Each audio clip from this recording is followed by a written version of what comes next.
Upon entering the house, Lady Li smelled a strong odor and saw sect leader Ma and Elder Qian sitting cross-legged in front of the bed with their eyes closed and in the process of harmonizing their breathing. In the space between the two people, a basin of black blood emitted a horrid stench. According to Han Li, their faces were a bit pale due to the large amount of energy that they had expended for the sake of treating Elder Li. Lady Li's heart was suddenly filled with gratitude towards the two men. Although she did not know any martial arts, from what she had just seen and heard, she knew better than to bother the two people and quickly slowed down her steps, lightly approaching the front of the bed and looking towards the person lying in the bed sheets. She only saw Elder Li sleeping soundly on the bed. The painful look between his brows had completely disappeared, although his face still looked greenish-yellow. The black qi was gone, and the poison spots on the body also disappeared, leaving behind tiny scars that were nearly invisible to the human eye. Seeing that the poison had almost been completely removed, Lady Li couldn't help but cry out in joy. A moment later, she wiped away the tears from the corner of her eyes. She remembered that she should go back and thank Han Li again, and thus she promptly gathered herself and quietly walked back to the living room. Once she stepped out of Elder Li's room, she was immediately surrounded by people who assaulted her with rounds of questions that never ended, so she did not have the chance to see Han Li. She couldn't help but be surprised at the fact that Han Li was absent, so she hurriedly asked Ma Rong and the other people where he had gone. After listening to their reply, Lady Li realized that Han Li had prescribed a rejuvenating drug before leaving, nimbly excusing himself, not staying a moment longer. After hearing this, Lady Li was speechless for quite a while, but within her heart she had already made a firm decision. She decided that once Elder Li's body recovered, the couple, husband and wife, must personally pay a visit to Han Li and give a large sum of money and thanks for saving Elder Li's life. Lady Li did not notice that within the room, aside from medicinal god Han Li, there was another person missing. Li Feiyu had left instead of staying around Jiang Hu like a constant shadow. On the side of some obscure small road, Han Li, who had recently left Elder Li's house, was laying on the grass with his hands under his head, relaxing under a lush and dense tree. Just when he had finished counting to 1,000, a black shadow suddenly pounced on his body. He became very aggressive, as if he was deeply annoyed by the disturbance. "Hey! Stop messing around. How come every time we meet, you always try to jump me? I'm not Jiang Shuer." After Han Li finished speaking, the black shadow nimbly turned around in mid-air, landing on Han Li's side as light as a feather. His posture was elegant to the extreme. It was precisely Li Feiyu who had followed him. "Han Li, wouldn't that dark and swarthy appearance of yours be completely shamed when compared to Lady Jiang Shuer?" After hearing his words, Li Feiyu was irritated, and gently lifted his right toe to poke at Han Li's buttocks in a reprimanding manner. Hearing his response, Han Li rolled his eyes and smoothly stood up. "It seems that our senior disciple Li values his beloved over his friends. I truly am not prudent when it comes to making friends. Stop speaking nonsense. What did you call me out for? You have to know that I finally found a rare opportunity to get close to Jiang Shuer, but I'm wasting it by meeting with you. If you can't say something worthwhile, then don't think you'll be able to get away with it." Li Feiyu appeared to be distraught and deeply angered by Han Li because he was randomly called out. "Did I call you out?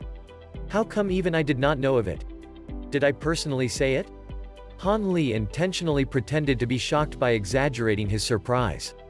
"When you came out of the room, you winked at me. Only a blind man wouldn't have seen it.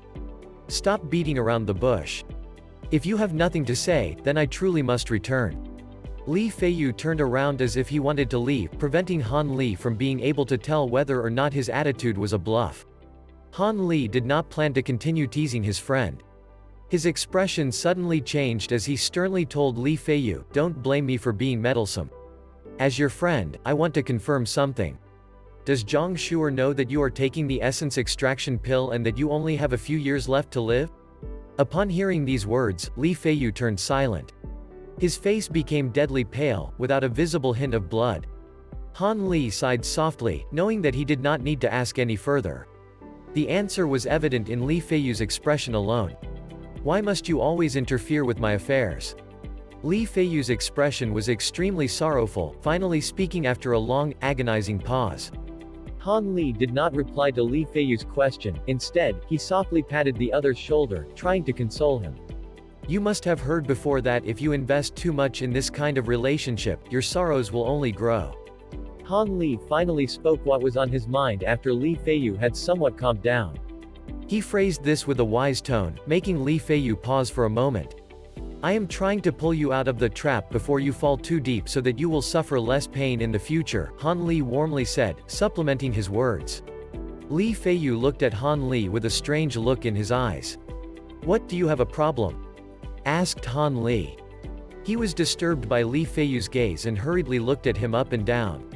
You little brat, how old are you that you can speak this way? Why do you speak as if you were an old, rosy hand when it comes to relationships? Don't tell me that you have already experienced the love of a woman? Li Feiyu suddenly opened his mouth to ask. Of course not, these words come from reading books. I think they are very reasonable, so I use them to explain things to you. Oh. So it's like that, I say. How can a presentable man with an unrestrained and natural appearance like me know less about matters of the heart? Do I need your lengthy criticism? Our relationship exists only in my mind. Li Feiyu released a lengthy sigh, continuously patting his own chest as if he had received a big scare. Han Li was speechless. Wasn't this fool's recovery way too quick? He was just talking about living and dying, and in the blink of an eye, he was once again laughing like an idiot, still an emotional person. But Han Li was stubborn as a mule and asked, are you really giving up on Jiang Hu? You won't take action when you see her in another's embrace?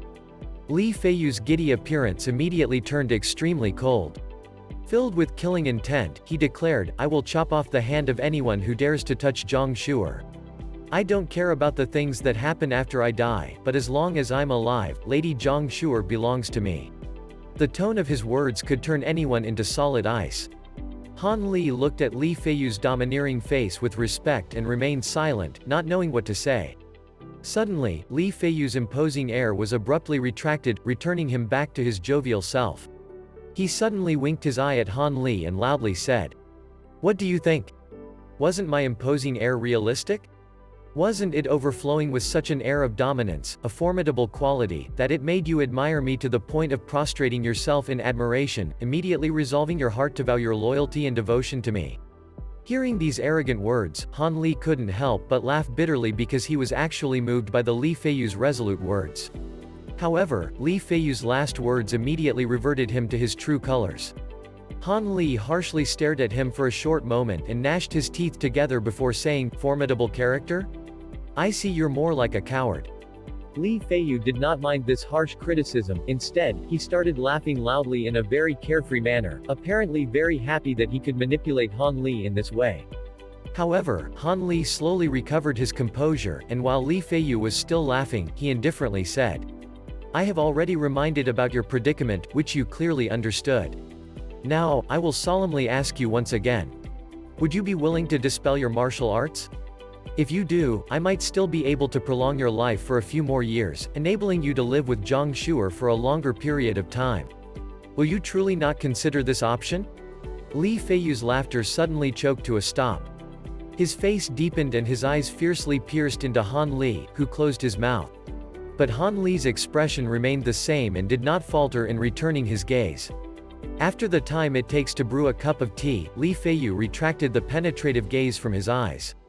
His complexion returned to a much better state. Han Li, I have already told you that I will definitely not consider voluntarily discarding my martial arts. I know that you are looking out for me, but don't mention this again, alright? He said with an unyielding attitude. His words containing a beseeching tone. Moreover, do you think that Jiang Hu will be able to look up to me if I became a mediocre person without the strength to even win against a chicken? Li Feiyu asked with a mocking tone. Han Li was speechless. He turned his head to one side, and his eyes followed the small road that Li Feiyu had come from. After calmly looking around for a moment, he opened his mouth to say, Since you have already made your decision, then I will no longer try to persuade you otherwise. Hurry up, you should leave right now. Hopefully, you and Lady Jiang Hu can become a happy couple. At Han Li's words, Li Feiyu's face was immediately covered in a smile. He strongly patted Han Li's shoulder several times. Good, brother, these are the kinds of words that I love to hear. As of today, they are also the words that make me the happiest. I will be leaving first. With a few leaps, he disappeared down a small road, his silhouette vanishing without a trace. Oh, how it aches. Han Li quickly grabbed at his shoulder. Li Feiyu's multiple slaps had secretly contained inner strength, making his shoulder immediately swell until it looked like a small red bun. This time, his suffering was not small. This fool actually used inner strength to retaliate just because I poked at his sore spot, Han Li thought, grimacing in pain while fishing out a medicinal paste. He took off his upper garment to spread the paste across his shoulder to heal his injury. Sigh. It is with great difficulty that I finally do a good deed, but this is how I end up. I really am not suited to doing good deeds. I should probably get back to comprehending my magic techniques. The next time I see him, I'll get my revenge for this incident, Han Li thought with a hint of annoyance. After a long stretch of time had passed, Han Li turned 18 years old. In this period of time, the Seven Mysteries sect and the Feral Wolf gang had continued fighting until they finally declared war on each other. Since then, several small skirmishes and big clashes had broken out at the border between the two powerhouses. All of the disciples, including Han Li, were affected by these battles, making Han Li feel endless sorrow and grief. The large bell outside the valley rang out more frequently than usual as a result of the increased number of injuries, giving Han Li the opportunity to practice quite a few difficult medicinal techniques, causing him to have great progress in his medicinal expertise. But even with Han Li's magical hands that seemed able to bring the dead back to life, there were still quite a few high-ranking sect members who had succumbed to their injuries. They either died in the battlefield or on the way back from the front lines, not even giving Han Li the slightest opportunity to save their lives. It was also because of this that both sides revealed their young prodigies, who assumed the positions of their fallen comrades. These talented youths included Wuxia Sanying Erbao from the Feral Wolf gang and Jia Shuangshang from the Seven Mysteries sect. Li Feiyu was also included among these talented youths because he had personally beheaded Zi Yizhang, thus obtaining the revered position of division head of the External Blade Division. Li Feiyu could already be considered as a person of high authority. His relationship with Jiang Hu was also progressing rapidly, already to the point where marriage discussions were held. Aware of the upcoming marriage, Han Li could only sigh. Who could know whether what Li Feiyu was doing was right? After all, he was not Li Feiyu nor had Han Li walked in his shoes. Thus, Han Li was incapable of making a decision regarding Li Feiyu's course of actions. But thinking back, Han Li would not have had the courage to seek for his loved one's hand in marriage while knowing that his death was imminent. As a result, Han Li could only pretend to be deaf and mute. He was aware that no matter how close he was to Li Feiyu, there were some lines he could not cross. Li Feiyu was his good friend, so of course Han Li had to be considerate of his choices. Additionally, an extremely important matter recently occurred, forcing him to divert a large portion of his attention. Through countless failures, Han Li finally learned how to use the Imperial Flight Technique. The Imperial Flight Technique was similar to Heaven's Eye Technique. Both of them were supplementary techniques and could only be performed on one's own body instead of on others. However, its practical use was better than Heaven's Eye Technique by a substantial amount. After using Imperial Flight Technique, Han Li felt his body become as light as a swallow. Just by lightly tapping his toe on the ground, he was able to flash by several tens of feet without expending the slightest effort. In addition, the high-speed sensation of rushing through the air was so addicting that Han Li would wildly run around the valley 5 or 6 times on a daily basis. Aside from his small addiction, he became an expert of Qinggong. Qinggong is a Chinese martial arts technique that involves running up a plank supported against a wall. In wuxia, the practitioner is eventually able to walk over water and travel as light as a feather, etc. For more information, here is a Wikipedia link, https://en.wikipedia.org/wiki/Qinggong. Of course, this acceleration was different from acceleration achieved by using the technique, shifting smoke steps. Shifting smoke steps was the sect's secret technique that made the impossible possible by using a copious amount of power to increase speed within a short distance. This kind of movement technique could only reveal its greatest potential in narrow spaces. In contrast, Imperial Flight Technique gradually used magic power in small amounts throughout its execution, minimizing the burden on the body.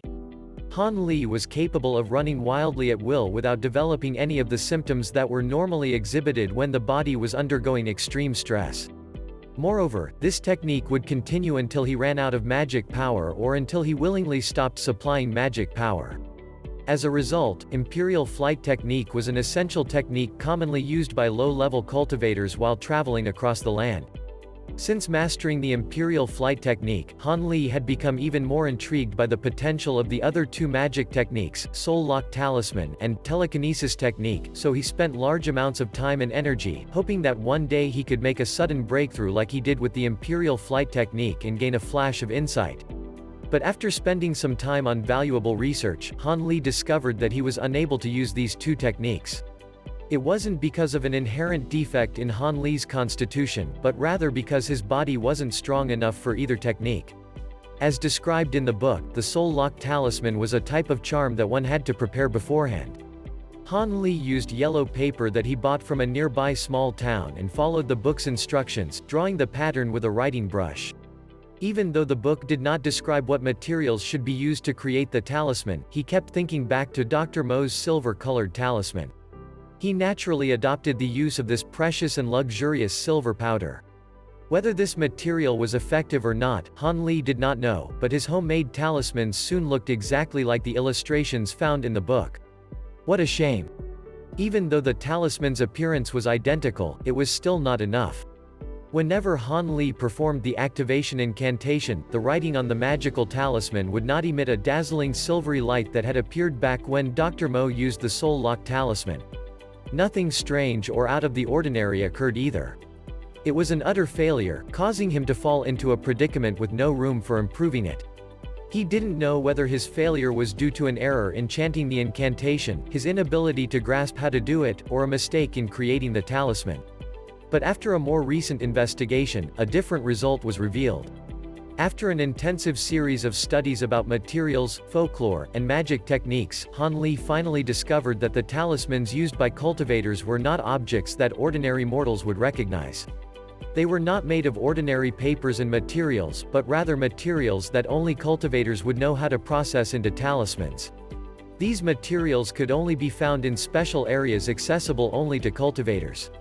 Because of this, even though he had performed the incantation gesture perfectly, he never succeeded. Telekinesis technique also followed the same logic. Han Li used to believe that he could cast the telekinesis technique on whatever item he casually picked.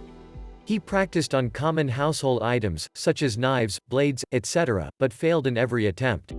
But now that Han Li was more informed, he finally understood that the telekinesis technique could only control objects that had been specially crafted for cultivators. It would not work on ordinary items. As a result, Han Li took the weird and bizarre items he gained from Dr. Mo, including the soul-luring clock and the 7 silver knives used in the 7 soul-devouring technique, and used them as a medium for the telekinesis technique. After some experimenting, however, not a single item could be used to perform the technique. This made Han Li be extremely disappointed. None of these items could be used with the telekinesis technique. He had no choice but to stop until he found a suitable object.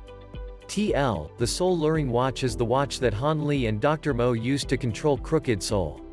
Since he knew that his problem was a lack of suitable objects for the Soul Lock Talisman and the telekinesis technique, Han Li could only shift his attention elsewhere. He intended to take the other secret martial arts skills and magic techniques in order to combine them and increase his own strength, raising him to new levels in a relatively short period of time. After entertaining this wild fantasy, Han Li once again resumed his bitter and difficult training. He quickly completed several small achievements. After several attempts, he successfully fused together the shifting smoke steps technique and the Imperial Flight Technique. Although he thought of it as a fusion, it was actually just Imperial Flight Technique followed by shifting smoke steps. The harmony and compatibility of the two techniques had to be carefully controlled, otherwise, mistakes would easily occur. For this reason, Han Li devoted quite a bit of energy and attention to these aspects. But just with this, he was able to remove the disadvantages of the Imperial Flight Technique and the heavy energy consumption of the shifting smoke steps, gradually perfecting both techniques. He appeared as a mixture of lightning and fire whenever he unpredictably shifted to the next location, appearing and disappearing in different spots. Not long after, Han Li also gained a novel insight on a different application of the fireball technique. Normally, the user would use their own magic to launch the small fireball towards the enemy. Although this was the technique's original function, Han Li thought that this was not the technique's limit. A movement expert would be able to easily avoid the small fireball, which depended on one's magic power to fly slowly, thus restricting Han Li's ability to fight at close quarters against the cultivators of Jiang Hu. He might as well use only half of the energy he originally needed to cast the flashy fireball technique. When the fireball appeared, instead of shooting it out directly, he would first control it with his hands like a small blade, taking advantage of its destructive, unstoppable power. Han Li was confident that he could easily kill any skilled opponent with his heavily modified technique. With his new trump cards to rely on, Han Li could finally relax, no longer having to worry about his own ability. He could finally be confident enough to travel to the land province to get the antidote for the poison within Han Li's body. Land province was Dr. Mo's previous home, although this is the first time that it was mentioned by name. In addition to perfecting his techniques, Han Li had been treating precious herbs as if they were snacks, eating them to break through to the 8th layer of the eternal spring arts and thus allowing his magic power to greatly increase. Simply based on the current density of his magic power, Han Li surpassed Yu Zhetong in his original corporeal form, but in terms of techniques, Han Li could not compare himself to him. Back when Yu Zhetong was cultivating in his clan, he had received pointers from his seniors and exchanged notes with his peers. He was much stronger than Han Li, half a bottle of vinegar. Han Li was not aware of this, but even if he were, he would not have been concerned. He was not arrogant enough to believe that learning one or two basic magic techniques would allow him to compete and stand on even ground with other cultivators. His current enemies were still the mortals of the secular world, not the cultivators of Jiang Hu. As a result, Han Li was not arrogant, instead, he was merely enjoying his own success. Just as he was preparing to find an excuse to leave the Seven Mysteries sect, the feral wolf gang suddenly suggested holding peace talks. When the news spread, it caused the Seven Mysteries sect to be in an uproar. In recent battles it had been the feral wolf gang who had the upper hand, constantly pressuring the Seven Mysteries sect. Under such circumstances, why would the feral wolf gang want to engage in peace talks? Was it possible that there was a hidden trick? This raised suspicions within several people. In a short period of time, calls for accepting and rejecting the peace talks rang out in succession within the Seven Mysteries sect. All of the elite members had their own views. Li Feiyu was among those who stubbornly refused. Those who opposed the peace talks and those who supported the talks voiced their opinions in equal clamors. Neither side could come out from the argument as a clear winner. In the end, sect leader Wang had to put his foot down and make a decision. He declared that the Seven Mysteries sect would hold the peace talks, and if the conditions weren't too ridiculous, then the two powerhouses would shake hands. If the conditions were too extravagant, they would continue fighting. Even though this kind of filthy decision was unable to satisfy either party, it was the only compromise available. The Seven Mysteries sect was forced to proceed in this manner. The original Chinese said mixed in mud. After several discussions between the Seven Mysteries sect and the feral wolf gang, the two agreed to meet and discuss at a place called Falling Sand Slope, located between their two borders. As for the members of the delegate teams who will participate in the discussions, the feral wolf gang adamantly proposed that both sides must have one figure of high authority as an expression of good faith. Otherwise, there was no need to hold this discussion.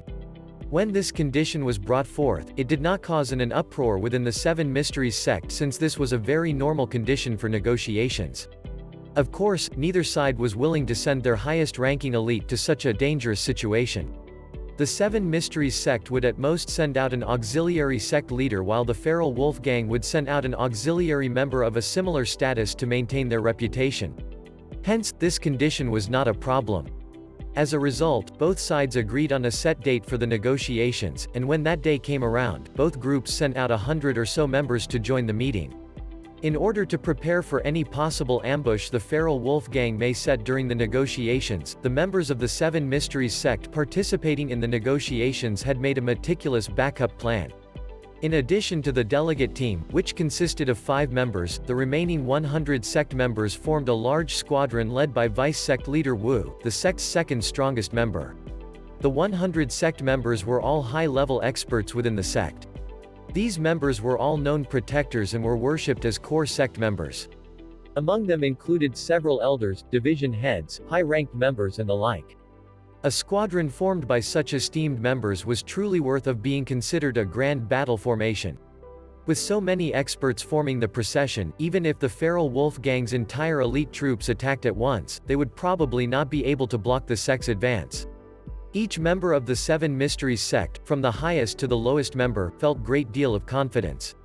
For this reason, if there was anything that hinted foul play, the negotiators could depend on these highly skilled martial artists to quickly kill their way out of the entrapment and return to their own territory, where there would be countless numbers of sect brothers responsible for receiving them, assuring them a safe retreat. Li Feiyu also volunteered to join. For him, who did not have much time to live, the more dangerous the place, the more his thirst would grow. Once the negotiation date approached, the procession that took up nearly half of the Seven Mysteries sect's top experts set out on their journey. To them, this journey would take at least half a month's time and would be slow and arduous. Han Li did not hold this matter with much importance. Whether or not the negotiations succeeded did not matter to him. He was getting ready to leave this place for the outside world to temper himself, so what did the rise and fall of the Seven Mysteries sect have to do with him? As long as they did not involve him, he too lazy to care about the matter. So during the days before the squadron would leave for the negotiation, he remained calm and leisurely about accelerating the growth of the medicinal herbs he might require in the future. Moreover, he started to collect a few precious seeds of herbs in preparation for future uses. Han Li already decided that once the delegate team returned to the mountain, he would officially say his farewells to a few members of the sect. If the sect's elite members were unwilling to let him lead, he did not mind revealing a bit of his true power in front of them for them to witness his might and completely give up on holding him back. In reality, secretly leaving would be the most convenient option, but Han Li was worried that when they couldn't find him, they would cause trouble for his family. He decided that conspicuously bidding the sect's elite members farewell while revealing a bit of his power to intimidate them was necessary. As for his excuse for leaving, Han Li had already spent a long time thinking it through. All he needed to say was that he missed Dr. Mo and wanted to search for his master. As for whether the other believed him or not, Han Li did not care at all. With his power supporting him, how could he be worried about what they thought? Whenever Han Li thought of this, he couldn't help but lift the corner of his mouth and reveal a hint of a cold smile. The current Han Li could extinguish the lives of a few sect members if he wanted, and it would be as easy as turning a palm. Of course, these was all just thoughts. He would not do anything drastic like killing sect members. But Han Li would have never imagined that 4 nights after the negotiating team left, a shabbily dressed person with long and unruly hair and covered from head to toe in dust would suddenly barge into his house. His eyes completely bloodshot, and with white lips, he hoarsely said to him a single breath. The negotiation team is finished. Sect Master Wu, the protectors, the consecrated elders, they're all dead. Han Li was dumbstruck upon hearing this, but before he even opened his mouth to ask, "Do you?" Suddenly from somewhere in the mountain range, a sharp and penetrating sentry warning rang through the air. Bang bang. It was followed by another wave of muffled sentry warnings. Dong, dong. Ding ding. Pung pung. All sorts of warning sounds rang out in the same manner, followed closely by countless cries of battle rising and falling in succession throughout the mountain. Among the noise was the faint sounds of weapons clashing against each other. In that one moment, the entire mountain area, which had been covered with serene clouds tinged with sunset hues, became a giant battleground where members were massacred. Han Li's face changed.